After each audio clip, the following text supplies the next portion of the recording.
भगवान श्री कृष्ण द्वैपायन व्यास देव जी पधारे और युधिष्ठिर जी को कहा कि भगवान श्री कृष्ण की प्रेरणा से मैं आया हूं। भगवान ने आदेश किया है कि हम तुम्हें प्रति स्मृति नाम की विद्या दें। यह ऐसा मंत्र है, अगर इसका अनुष्ठान करोगे तो तुम जिस देवता को जहां जिस लोक को चाहोगे बैठे बैठे देख लोगे। तुम्हारे अंदर दिव्य दृष्टि आ जाएगी और मन की गति के समान तुम वहां पहुंच जाओगे जहां संकल्प करोगे। और ये विद्या तुम अर्जुन को दीजिए। अर्जुन दिव्यास्त्र प्राप्त करे जिससे इस पृथ्वी में जो असुर स्वभाव के जन हैं उनका उद्धार हो सके। भगवान व्यास देव जी के द्वारा दी हुई प्रतिस्मृति विद्या जब अर्जुन को प्रदान करी, अर्जुन समस्त ब्रह्म ऋषियों की वंदना करके देवराज इंद्र की प्रसन्नता से ही दिव्यास्त्र प्राप्त होंगे ऐसी भावना से इंद्रकील पर्वत पर पहुंचे। वहां एक वृद्ध ब्रह्म ऋषि रूप में देवराज इंद्र ही बैठे थे। उनका तिष्ठ तिष्ठ, रुक जाओ, आगे मत जाओ। आगे अस्त्र शस्त्र ले जाने लायक देश नहीं है, यहां सब दिव्य सिद्धों का देश है। तुम अपना ये धनुष फेंक दो, ये तूणीर फेंक दो और सावधान होकर आगे जाओ। उन्होंने कहा नहीं, ये गांडीव धनुष परम पूजनी परम पावन है, मैं इसे तो नहीं फेंक सकता हूं। अगर इसे तुम फेंक दोगे तो जिस लोक का सुख चाहोगे वो सुख हम प्रदान करेंगे। नहीं, मुझे कोई लोक का सुख नहीं चाहिए। मैं जिस हेतु से जा रहा हूं उसमें इस अस्त्र की आवश्यकता है। यहां एक संकेत मिलता है कि अगर आपने लक्ष्य बना लिया है उच्च कोटि का, भगवत प्राप्ति, भजन करना, धर्म से चलना, सत्य से चलना, तो आपकी परीक्षा होगी। उस मार्ग से हटाने के लिए प्रलोभन आएगा। आपको उस प्रलोभन में अपनी निष्ठा को नहीं छोड़ना है। अगर छोड़ दिया तो गए। भय भी आ सकता है, भयानक भय आ सकता है, पर अगर आप अपनी निष्ठा पे रहे तो भय केवल दिखावा होगा, आपको दुख नहीं दे सकता।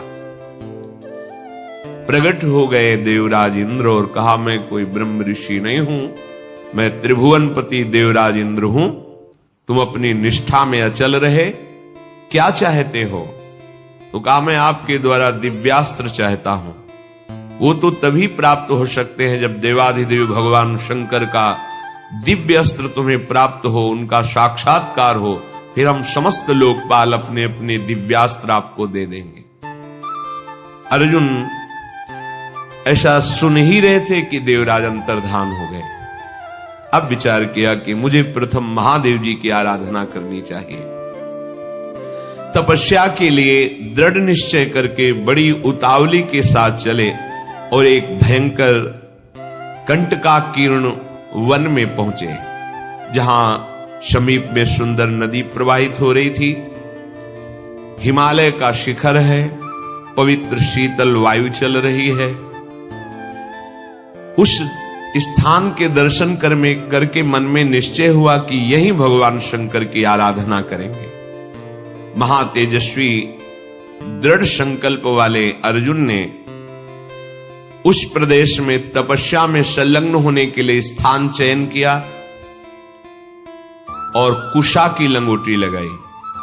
कुशा बहुत दुखद होता है, छू जाए तो त्वचा को चीर दे।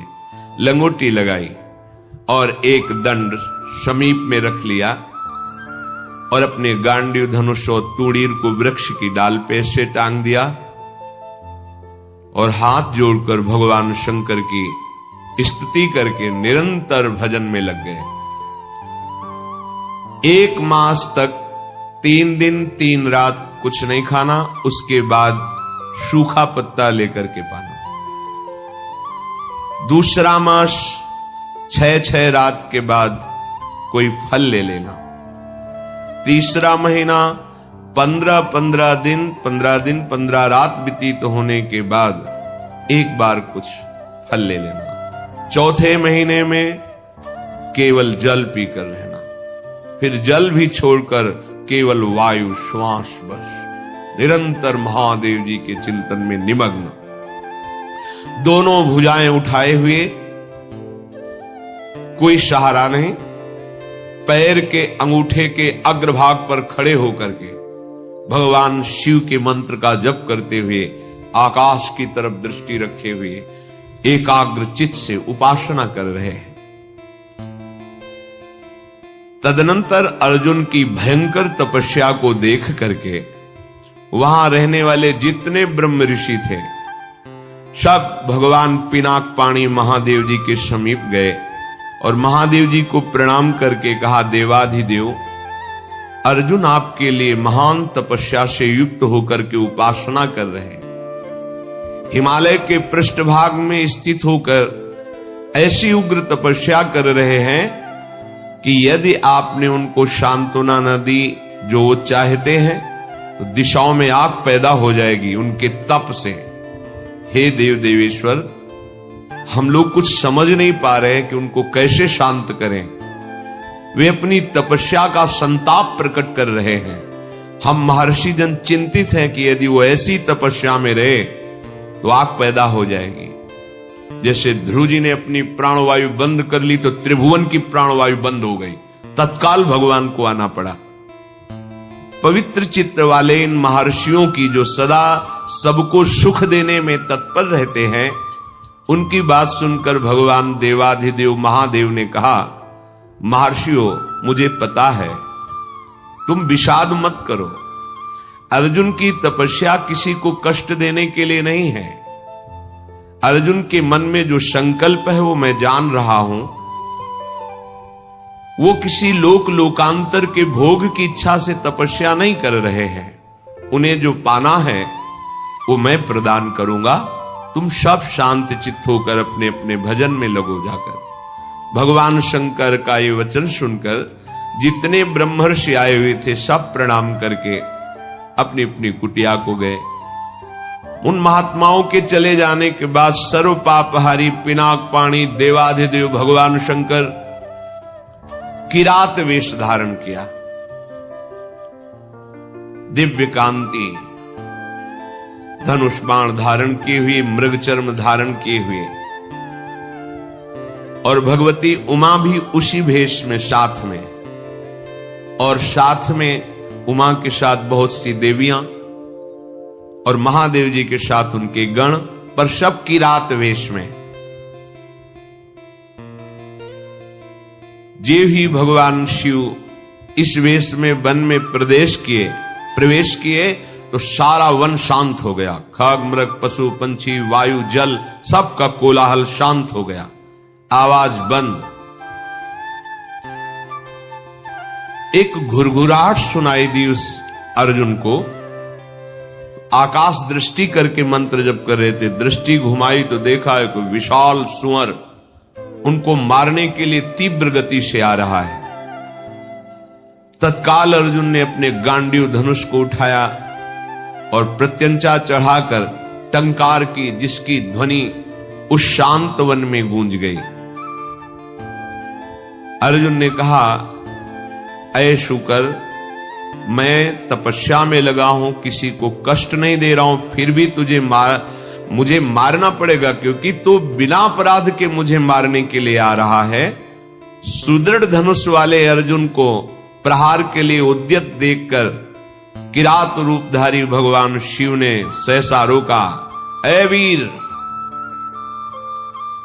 इस शूकर को मैंने पहले शिकार रूप में निश्चित कर लिया है, तुम अपना बाण मत चला देना।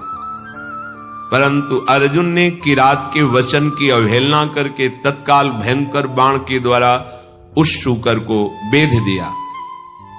जैसे अर्जुन का बाण वैसे ही किरात वेशधारी भगवान शिव का बाण भी उसी जगह लगा। दोनों के छोड़े हुए बाण से सुवर्ण रूप त्याग करके मूक दानों विशाल पर्वत की तरह वो अपने असली स्वरूप में आकर प्राण त्याग कर गिर पड़ा। उसे अर्जुन को मारने के लिए भेजा गया था। जैसे बिजली की गड़गड़ाहट होती है, ऐसे आवाज करते हुए असुर अपने प्राणों को त्याग दिया। शत्रुनाशक अर्जुन उस तेजस्वी की रात को देखा जो कुछ दिव्य स्त्रियों से घिरे हुए थे। अर्जुन ने कहा, तुम कौन हो और यहां स्त्रियों के साथ क्यों घूम रहे हो? क्या आपको मालूम नहीं कि भयावह वन है? और क्या तुम्हें वन के सिद्धांत का भी ज्ञान नहीं है? जब मैंने लक्ष्य संधान कर दिया तो तुमने बाण क्यों मारा? ये मेरे पास आया था, मेरे को मारने के लिए आया था, मैंने इस पर बाण संधान किया, तो तुम मेरी वीरता का तिरस्कार करके इस पर बाण संधान क्यों किया? इसका उत्तर दो, नहीं तो मैं तुम्हें जीवित नहीं छोड़ूंगा। अर्जुन ने ऐसा किरात से कहा। ये मृगया का धर्म नहीं है जैसा आपने किया है। तुम पर्वत निवासी हो, उत्तर दो, नहीं तुम्हें जीवन से वंचित कर देता हूं अभी। अर्जुन के इस प्रकार कहने पर किरात भगवान जोर जोर से हंसने लगे और कहा, बहुत वीरतापूर्ण तुम वाणी भी बोलते हो और वीर भी हो, पर मुझे वन में इसलिए कोई भय नहीं लगता कि यही मेरा घर है। वनवासी हूं, किरात हूं, किंतु जब मैंने कह दिया था कि तुम बाण मत चलाना, ये मेरा लक्ष्य है, तो तुम्हारा साहस कैसे इतना हो गया कि मुझ वनवासी की आज्ञा का उल्लंघन करके तुमने बाण संधान कर दिया? तुमने दुष्कर कर्म किया, ये मुझे पसंद नहीं आया।